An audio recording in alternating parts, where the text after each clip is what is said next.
여러분, 제가 지금 이렇게 둘러보니까요, 저보다 나이가 많으신 분들이 절반 이상은 되는 것 같고요. 제가 머리가 하얗다고 나이가 많을 거라고 상상하시면 안 됩니다. 그런데 오늘 인생 얘기를 좀 먼저 시작해야 될 것 같습니다. 여러분, 사람이 살다가 보면 그 인생길에 항상 꽃길만 있는 건 아니죠. 늘 꽃길만 가면 좋겠다라는 생각을 가지고 살아가 보지만 인생살이가 언제나 그렇게 늘 꽃길만 있지는 않습니다. 다 아시는 것처럼 오르막길이 있으면 또 내리막길도 있고요. 그리고 살다가 보니 참 웃는 날도 있습니다. 그런데 늘 그렇게 웃는 날만 있는 것이 아니라 한없이 원통해서 울어야 되는 날도 있더라는 것이죠. 그래서 부처님은 이렇게 얘기하셨답니다. 인생을 일컬어서 생죽고, 그러니까 생의 고통으로 이루어진 하나의 고통 덩어리다. 이게 살아간다라는 게 다 그냥 이 고통 덩어리처럼 사는 게 힘들다, 이런 얘기입니다. 여러분의 이 인생은 어떠십니까? 이 부처님의 가르침처럼 생죽고, 다시 말씀드리면 고통 덩어리입니까? 아니면 제가 이렇게 생각해 봤어요. 생죽고의 반대말이 뭘까? 생죽쾌가 아닐까? 늘 기쁨이 충만한 삶을 살아가고 있습니까? 우리 인생에도 이렇게 늘 꽃길만 있는 건 아니고, 올라가면 내려가는 길도 있고, 웃으면 또 울 날도 있고, 또 어떤 분은 늘 고통 속에 살아가는 것 같아 보이고, 또 어떤 분은 그런 것 없이 그냥 평탄하게 가시는 것 같기도 하고, 참 인생이라고 하는 것이 알다가도 모르겠다 싶지 않습니까? 그런데 우리 신앙생활도 마찬가지인 것 같아요. 신앙생활에도 꼭 이렇게 꽃길만 있는 건 아니더라는 것이죠. 여러분, 신앙생활 하다가 보면 믿음이 흔들릴 때가 있죠. 아예 믿음이 없는 분들이야 상관이 없습니다만, 그래도 믿음 생활을 하다가 보면 이 믿음이라고 하는 게 나도 모르게 흔들릴 때가 와요. 여러분도 그러실 때가 있습니까? 다 보니까 믿음들이 좋으셔가지고. 그런데 사람이 하여간 살다가 보면 이렇게 믿음이라고 하는 것이 흔들릴 때가 한 번씩 우리에게 찾아옵니다. 언제 그러십니까? 언제 여러분의 믿음이 흔들리시던가요? 어떤 사람이 이렇게 얘기합니다. 아무리 기도해도 하나님의 응답이 없을 때랍니다. 옆에 사람을 바라보면 이 사람은 늘 기도하는 대로 됐대요. 하나님께 그냥 기도하면 다 들어주셨대요. 그리고 그 말 듣고 가만히 보니까 저 사람은 정말 기도한 대로 다 되는 것 같아요. 그런데 그것 보고선 나도 열심히 기도하는 거잖아요. 하나님, 전 이런 사람 되고 싶어요. 이렇게 해주세요. 이런 어려움이 있으니까 이것 좀 해결해 주세요. 아니면 믿음이 성장하게 해주세요. 그런데 하여간 옆에 사람 보고선 열심히 따라서 기도 생활했는데 다른 사람은 잘 되고 다른 사람의 기도는 즉각 응답을 해주시는 하나님이 왜 그렇게 나한테는 인색하신 것 같은지, 내 기도는 안 들으시는 것 같아요. 기도하는 대로 응답이 없습니다. 이럴 때 믿음이 흔들리죠. 또 어떤 분들은 이렇게 얘기합니다. 열심히 신앙생활을 하면 삶에 기쁨이 생기고 삶의 변화가 일어난다는 거예요. 그래서 정말 열심히 신앙생활합니다.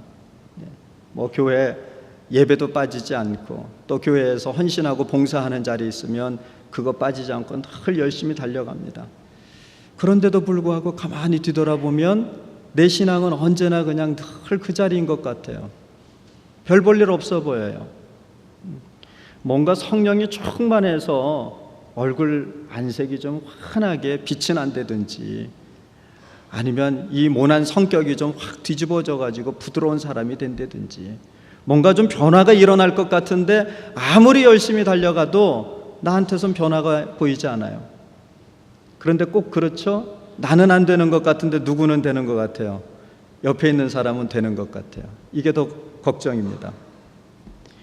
신실하게 신앙생활 잘 하시는 분들이 또 가만히 보면 어려움을 겪어요. 이거 조금 제가 거칠게 표현하면요, 세상에서 정말 인간 같지도 않게 막 사는 사람들 보면 잘 되잖아요. 돈도 그렇게 잘 버는지 몰라요. 우리는 정직하게 장사하고 정직하게 사업하고 주어진 일에 최선을 다하는데 매일 생각해 보면 그 모양 그 꼴인데 그냥 늘 거짓말하고 사기치고 이런 사람들 보면 돈도 잘 벌어요. 또 믿음 생활을 잘하는 사람들 보면 또 어때요? 아프기도 그런 사람들이 또 더 많이 아픈 것 같아요. 그런데 그냥 설렁설렁 믿음 생활하는 사람들 아프지도 않아요. 살기는 또 그렇게 오래 사는지. 나하고 비교해서 보면, 또 열심히 하는 사람하고 비교해서 보면 열심히 하는 사람이 잘 돼야 맞잖아요. 신앙도 쑥쑥 자라고 변화도 일어나고 건강하게 돈도 좀 많이 벌고, 기왕이면 세상 사람들이 좀 부러워할 만큼 좀 잘 되면 좋겠어요. 그런데 오히려 믿음 생활을 잘하는 사람을 쳐다보면 내가 시험 들겠어요. 왜 그렇게 자주 아픈지, 왜 그렇게 그 사람만 힘든 일을 경험하는지 너무 안타까울 때가 있어요.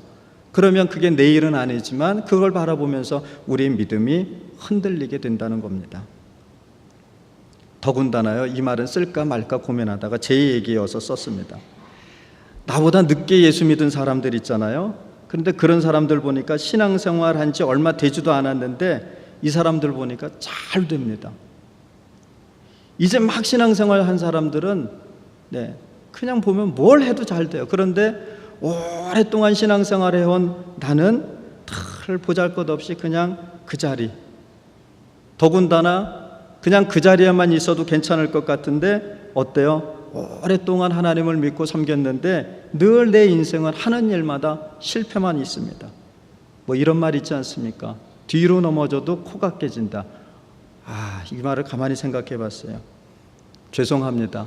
얼마나 재수가 없으면 뒤로 넘어졌는데 코가 깨질까? 이게 가능이나 할까? 아니, 이제 막 신앙생활을 시작한 사람은 뭘 해도 저렇게 잘 되는데 난 뭐야? 이런 생각이 불현듯 찾아오면 내가 지금까지 헛믿은 거 아닐까? 조금 더 나가면 어떤 생각이 듭니까? 하나님이 계시기나 할까? 설령 계신다면 하나님은 나하고는 상관없나 봐. 하나님이 나는 그냥 저 멀리 내버려 두셨나 봐. 이런 생각이 들잖아요. 나만 빼고 다 잘 사는 것 같아요. 이런 마음이 들면서 자괴감마저 들고 하나님은 계시기나 할까? 그냥 나 같은 사람에겐 관심이 있기나 할까? 하나님에 대한 의심마저 듭니다. 그런데 하나님은 신실하다고 하시는데 나한테만큼은 아닌 것 같다고 여겨질 때, 이럴 때 믿음이 흔들리고 또 실망하고 하나님을 원망하며 내가 구원받은 백성이 맞기나 할까? 이런 생각이 들면서 믿음이 통째로 흔들릴 때, 그럴 때가 우리에게 종종 있다는 겁니다. 우리는 살면서 이와 같은 현실적인 문제와 늘 마주하게 됩니다. 오늘 하나님은 이런 현실에 처한 사람들에게 말씀하고 계시는 거예요. 지금 신앙생활을 하면서 믿음에 흔들림이 없다면 여러분 감사할 일입니다. 그러나 신앙생활을 하다가 보면 언젠가 한 번쯤은 우리도 이런 상황에 마주하게 될 것이라는 거죠. 그런데 하나님의 약속의 말씀은 이렇게 믿음이 흔들릴 수 있는 상황에서도 지켜진다는 겁니다. 오늘 본문은 이스라엘의 구원에 관한 말씀입니다. 유대인들은 이미 오래전부터 하나님으로부터 선택받은 사람들이 아닙니까? 그들은 선택받은 사람들로서 율법을 잘 지켰습니다. 그리고 율법 아래에서 살아온 사람들입니다. 그런데 그들은 구원을 받지 못했어요. 왜요? 하나님이 선택하셨고 율법을 잘 지켜 살아왔지만 그들에겐 누가 없습니까? 예수 그리스도가 없어요. 그렇기에 그들은 구원받지 못하는 백성인 것입니다.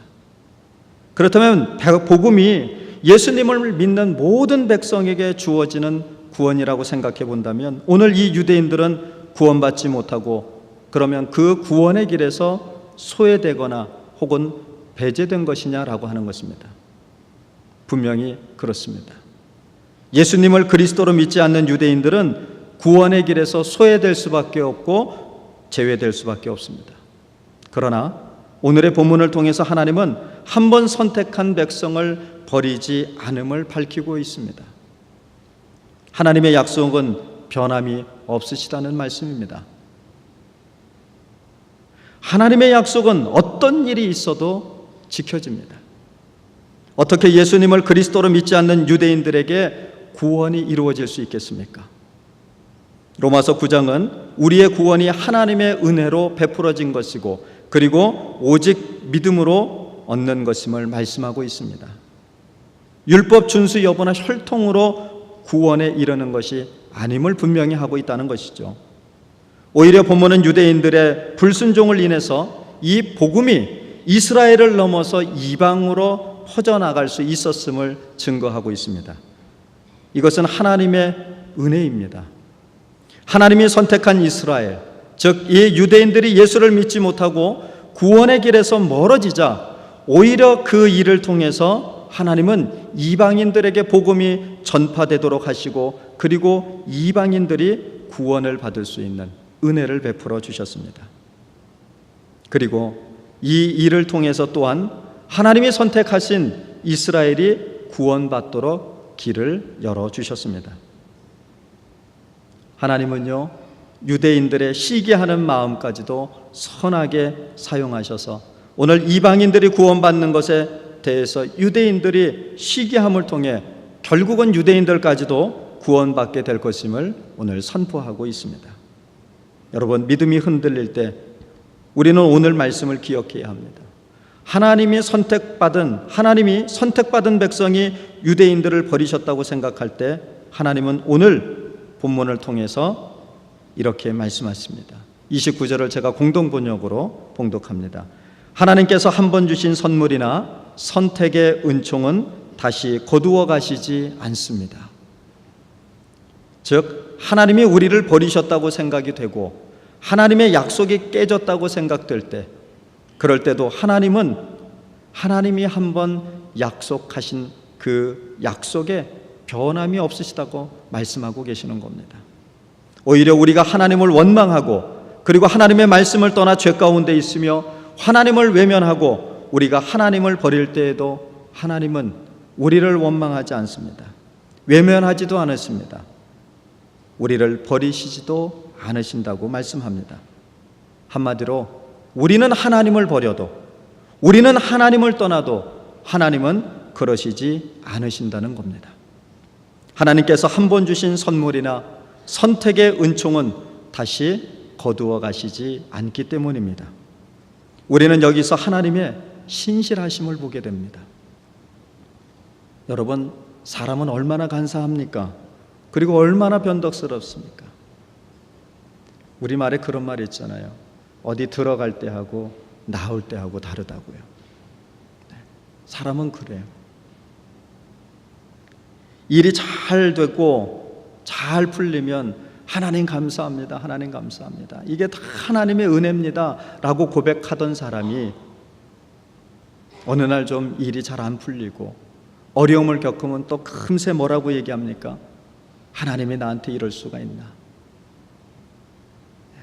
이게 인간이에요.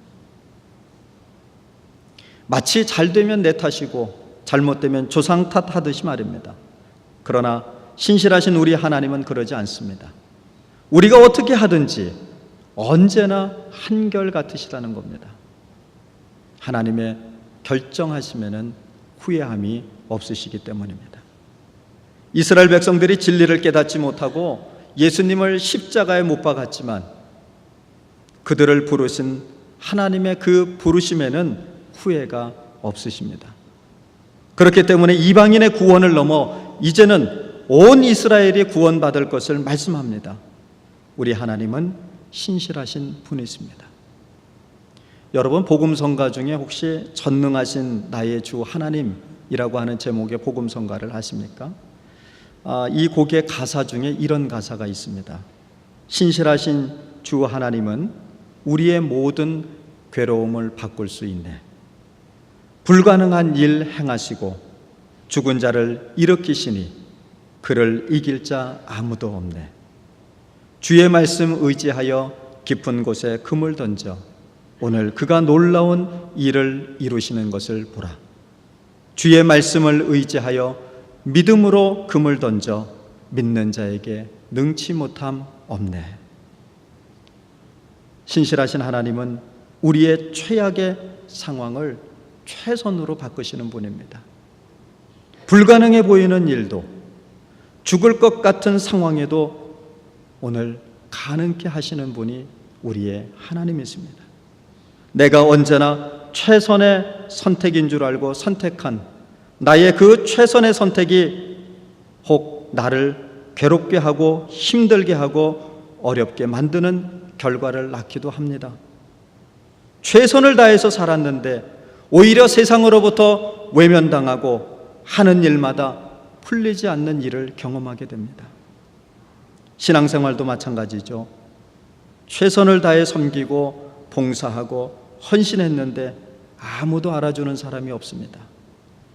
알아주는 것은 고세하고 오히려 사람들로부터 오해를 받습니다. 뭔가 좀 해보려고 하는 거 아닌가. 그리고 비방하고 이간질하고 힘들게 합니다. 그럴 때 우리는 믿음이 흔들리죠. 그러나 여러분, 힘을 내십시오. 우리 하나님은 신실하신 분이십니다. 우리의 모든 괴로움을 바꾸시는 분이십니다. 이 세상 사람 날 몰라줘도 뒤돌아서지 마십시오.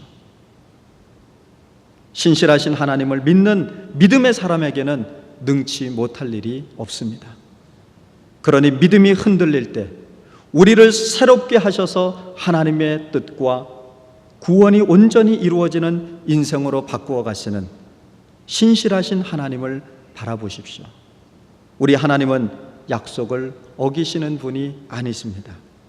그렇게 하나님은 한 번 주신 선물이나 선택의 은총을 다시 거두어 가시지 않습니다. 더불어서 믿음이 흔들릴 때 우리에게 자비를 베푸시는 하나님을 기억하시기를 바랍니다. 하나님께서는 실패하고 넘어지는 우리에게 자비를 베푸십니다. 여러분, 사람은 살면서 실수를 하죠. 그리고 그 실수를 보면 사람들은 그 실수 앞에 책망하고 책벌합니다. 그러나 우리 하나님은 우리가 어떤 처지와 형편에 있든지 하나님의 자비를 베푸십니다. 설령 우리가 인생길 살다가 실수가 생기고 신앙생활하며 실수가 생겨도 그것을 책망하고 책벌하시기보다는 오히려 우리에게 하나님은 우리를 긍휼히 여기시며 우리를 불쌍히 여기셔서 자비를 베푸신다는 겁니다. 본문 30절로 32절은 이렇게 말씀합니다. 제가 세번역으로 봉독합니다. 전에 하나님께 순종하지 않던 여러분이 이제 이스라엘 사람의 불순종 때문에 하나님의 자비를 입게 되었습니다. 이와 같이 지금은 순종하지 않고 있는 이스라엘 사람들도 여러분이 받은 그 자비를 보고 회개하며 마침내는 자비하심을 입게 될 것입니다. 하나님께서 모든 사람을 순종하지 않는 상태에 가두신 것은 그들에게 자비를 베푸시려는 것입니다. 하나님은 순종하지 않는 불순종의 사람들에게도 자비를 베푸십니다. 심지어는 자비를 베풀어 주시기 위해 순종하지 않는 상태를 그냥 두고 보시기도 한다는 겁니다. 이스라엘을 구원하기 위해서 하나님은 그렇게 하셨습니다.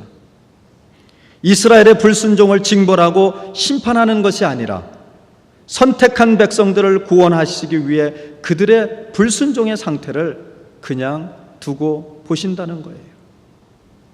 오히려 하나님의 자비로 말미암아 순종하여 구원을 받게 된 이방인들을 보고 불순종하는 이스라엘 백성들이 회개하며 주의 자비하심을 입게 될 것을 오늘 말씀하고 있습니다.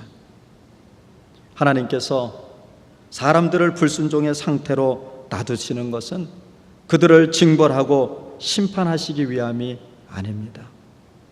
그들을 긍휼히 여기시고 자비를 베푸시기 위함입니다.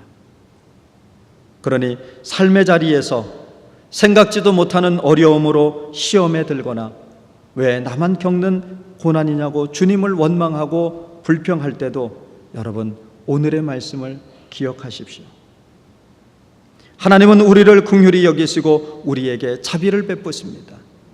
내가 너에게 베푼 은혜가 얼마나 큰데 헤아려 보라. 그런데 내가 나를 원망하느냐, 나를 불평하느냐, 나를 업신여기느냐. 하나님은 그런 나를 책망하시고 나를 심판하시는 것이 아니라 오히려 그러한 자리에 나를 두고 긍휼의 마음을 가지고 바라보시면서 우리가 다시 주의 자리로 돌아오기를 원하시며 눈물 짓는 하나님을 기억하십시오. 하나님은 우리가 실패자로 살기를 원치 않으십니다. 낙오자가 되기를 원치 않으십니다. 병들고 가난하며 고생하며 살기를 바라지 않으십니다. 믿음이 흔들릴 때 오늘 우리에게 자비를 베푸시는 그 하나님을 생각하십시오. 말씀을 마칠 때가 됐습니다. 근데 예배 시간이 아직도 20분이나 남았어요. 설교는 다 끝났습니다. 이럴 때 어떻게 해야 되나요?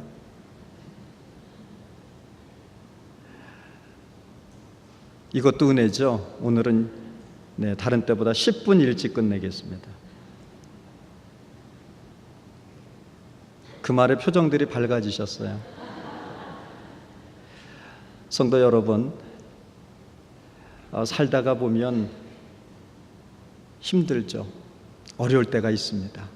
그래서 더 믿음 생활을 잘해 보려고 애쓰고 수고하는데, 애쓰고 수고하면 수고할수록 잘 되는 것이 아니라, 형통하고 풀리는 것이 아니라 더 어려움을 겪을 때도 있습니다. 정말 어떤 찬양의 가사처럼 왜 나만 이 고난의 자리에 있느냐, 왜 나만 이 고난을 겪어야 합니까? 하나님이 원망스러울 때도 있어요. 그리고 불평을 쏟아내기도 합니다. 그러나 하나님은 그런 우리를 버리지 않으신다는 겁니다. 살면서 가장 힘든 것은 여러분, 사실 경제적 어려움도 힘든 일이지만, 또 살면서 건강하지 못하게 사는 것도 힘들지만, 예수 안에 있는 우리에게 살면서 가장 힘든 것은 바로 이 세상에서 믿음을 지키며 산다는 거 아니겠습니까? 세상이 하는 대로, 세상이 가자 하는 대로 따라가면 그저 편안하게, 조금 더 여유롭게, 조금 더 풍족하게 살아갈 수 있는데, 하나님의 말씀을 지키며 세상에 살려고 하니 어떻습니까? 힘들어요.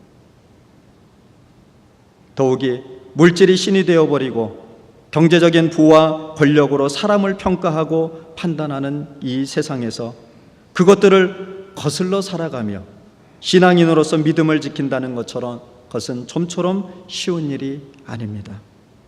그러나 우리의 믿음의 확신이 흔들릴 때마다 한 번 주신 선물이나 선택의 은총을 다시 거두어 가시지 않으시는 신실하신 하나님, 설령 우리가 고난 앞에 무릎을 꿇고 하나님 앞에 불순종하고 하나님을 원망하고 불평하는 가운데 있을지라도 우리를 긍휼히 여기셔서 회개케 하사 구원하시고자 하시는, 우리에게 끝없이 사랑의 은혜를 베푸시는 그 하나님을 기억하시기를 바랍니다. 오늘 우리가 살 수 있는 건요, 하나님의 그 신실하심과 자비하심 때문입니다. 여러분, 삶의 자리에 조금 힘이 드십니까? 믿음 생활 하시는데 좀 어려움이 있습니까? 그러나 오늘 주신 말씀과 같이 신실하신 하나님, 우리에게 긍휼과 자비를 베푸시기를 원하시는 그 하나님, 한번 너는 내 백성이라, 너는 내 자녀라 택하신 그 하나님은 우리가 어떠한 자리에 있든지 어떤 삶의 모습을 가졌든지 버리지 아니하시고 다시금 우리가 하나님의 나라로 돌아오기를 원하시며 오늘도 우리를 품으시는 하나님이심을 기억하시기를 바랍니다. 그리고 여러분이 머무시는 그 삶의 현장, 그 자리에서 기쁨과 감사의 찬송을 올려드리실 수 있기를 간절히 바랍니다.